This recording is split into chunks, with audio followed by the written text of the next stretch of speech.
E olha, o aumento da aversão ao risco ganha força nos mercados internacionais por causa dessas tensões comerciais e a elevação das incertezas geopolíticas, um movimento que tem provocado mudanças na alocação global de capital, com os investidores adotando às vezes uma postura mais seletiva.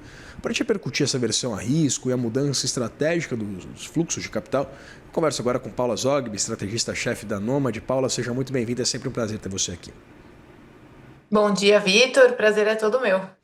Paula, como é que a gente consegue fazer essa correlação? Porque a gente tem visto o Ibovespa, por exemplo, que teoricamente são ativos de risco, renda variável, com alta atrás de alta, recorde atrás de recorde, ao mesmo tempo que a gente vê o ouro também batendo recorde atrás de recorde, com cotações em máximas históricas, bolsas de países emergentes também em movimento bastante positivo.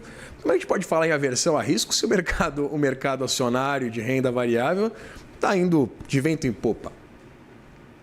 Pois é, a gente observa o movimento de aversão a risco especificamente, muito no ouro mesmo, que você citou, né? Perto ali dos US$ 5.000 nesse momento, parece que esse rally é infinito do ouro. Mas, ao mesmo tempo, os ativos de risco não estão fora do radar e das carteiras dos investidores. O que tem acontecido é um movimento maior de diversificação para fora dos Estados Unidos também. Então, o mercado financeiro tem muita dificuldade em precificar eventos difíceis de fato de prever, né? Então, eventos geopolíticos, políticos, naturais, né? Desastres naturais, toda essa incerteza às vezes traz um movimento de aversão a risco, mas quando os dados econômicos continuam positivos, que é o caso, a economia global continua ali num ritmo de crescimento saudável, ainda que desacelere, tudo isso faz com que os investidores, tanto institucionais quanto pessoa física, não saiam das ações.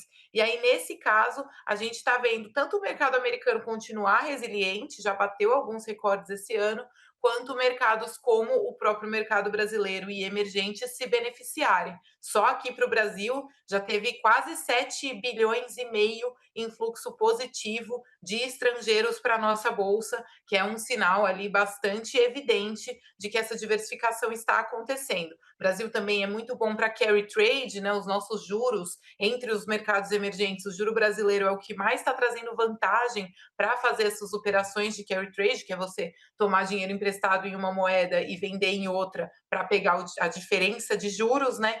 Tudo isso está fortalecendo também a nossa bolsa.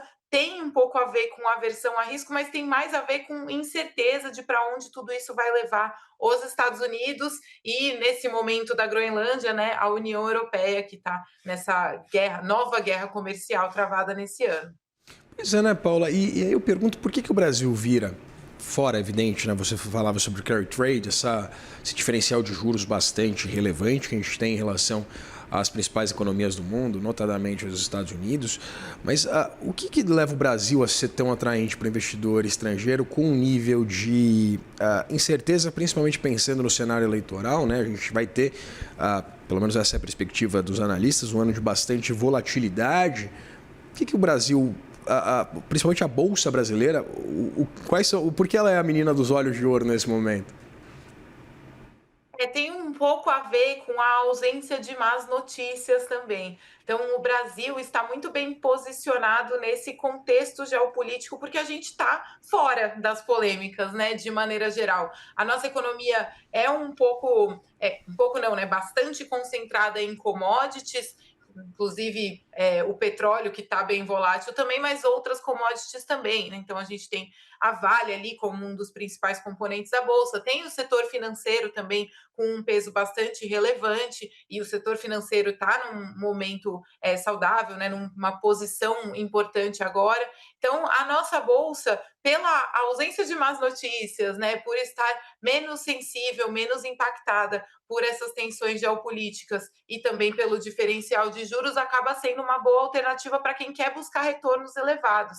A gente tem esse diferencial de juros, ajuda no carry trade, mas ajuda também no investimento em ativos, né, de renda fixa aqui no país. Você olha para os mercados emergentes pagando prêmios altíssimos, o juro nos Estados Unidos caindo, tudo isso faz com que o Brasil se torne atraente para os investidores estrangeiros, buscando uma rentabilidade maior também, e não só a proteção que eles têm ido procurar no ouro, né? Tudo bem que o ouro tem se movimentado como se fosse um ativo de risco, né? Tem subido com uma velocidade fora dos padrões, mas quando você busca ali um crescimento de ativos, né, ações, renda fixa, etc., o Brasil está bem posicionado. O que você mencionou da volatilidade eleitoral pode ser o contraponto. Então, dependendo de como ficar incerto o nosso cenário aqui no Brasil, né, quanto o noticiário trouxer mais incerteza a partir dos próximos meses, isso pode travar um pouco desse fluxo que vem nos beneficiando tanto. Pois é, né, Paula? A gente vê esse bom desempenho do mercado acionário brasileiro, por exemplo, mas com uma competição de papéis de renda fixa que estão pagando 15% ao ano, né? Seja atrelado a Selic ou até mesmo o CDI, que tem pago muito próximo, né, da taxa básica de juros.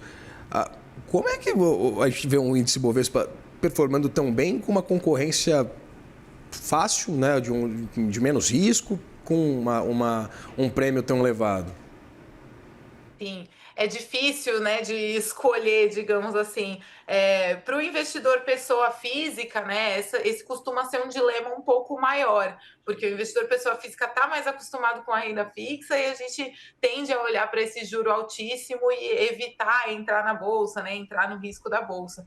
Para o investidor institucional, que é a maioria, né, a maior parte do Ibovespa e até os investidores globais, né, que olham para cá, já não é um trade-off, digamos assim. Normalmente eles estão posicionados em ambas as classes, né? Tanto renda fixa global quanto renda variável. E no caso do Ibovespa, a gente tem alguns motivos para confiar um pouco nessa continuidade desse movimento de alta, né? Ele está barato em relação aos pares, tanto até pares emergentes, né? Mas principalmente quando você olha pares de países desenvolvidos, então preço sobre lucro, né?